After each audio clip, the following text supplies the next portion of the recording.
With legal recreational marijuana sales expected to begin next month, gun owners who use pot are facing a dilemma. If they admit to using pot, they'll face trouble with the law. And as KOMO4's Matt Markovich reports, the dilemma has law-abiding citizens and the police caught in the middle.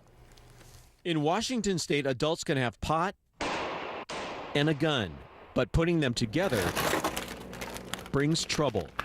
Bobby Joe Floyd knows that all too well.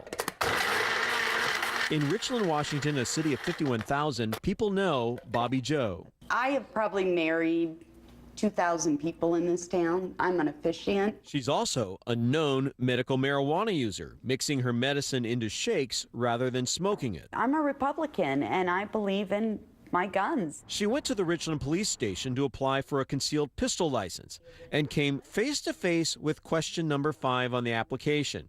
Are you an unlawful user of or addicted to marijuana? I answered it no, because how I read it was, are you an illegal user or addicted to marijuana?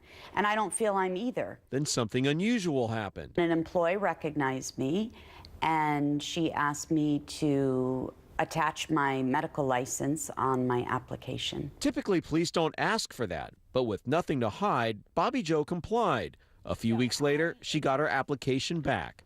We denied her CPL. It was denied by Richland Police Chief Chris Skinner because he knows Bobby Joe uses pot.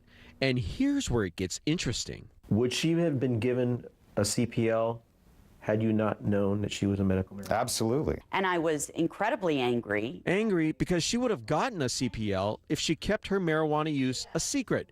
Washington has legalized marijuana, but the other Washington in D.C. has not. As a law enforcement organization, you are bound by both state and federal law. Since 1970, marijuana has been a Schedule I controlled substance, the worst of the worst, which means people with pot can't have guns, even in states where pot is legal.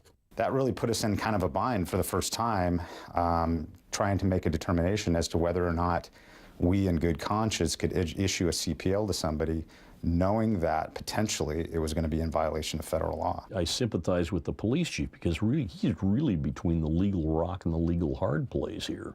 Dave Workman is an outspoken supporter of the Second Amendment, which gives all Americans the right to keep and bear arms. He doesn't know who's right. In my mind, some people didn't think this through. Even the usually vocal National Rifle Association has not weighed in on the issue of legal pot and guns. Clearly, there's a conflict there, and it's been very, very difficult to identify which way to go. But the chief may need to look at Cynthia Willis, an Oregon medical marijuana user and owner of a concealed weapons license. Issued at the direction of the Court of Appeals. Not too many people have that. No, I'm very proud of that, as a matter of fact. Just like Bobby Joe, her local sheriff denied her a CWL. She fought it in the courts all the way to the Court of Appeals and won every decision. I was not a criminal, that I met all of the conditions to have a concealed weapons license. But despite her victories, she's still afraid to answer another simple question. Do you own a gun?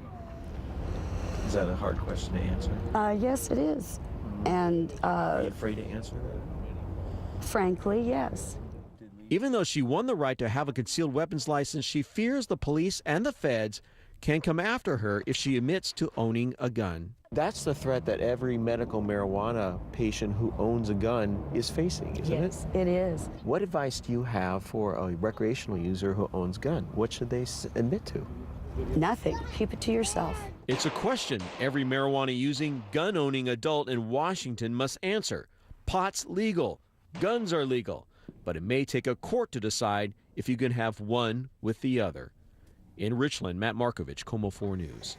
There is a movement to get the federal government to reclassify marijuana as a less harmful drug. If that were to happen, gun owners would be allowed to possess pot.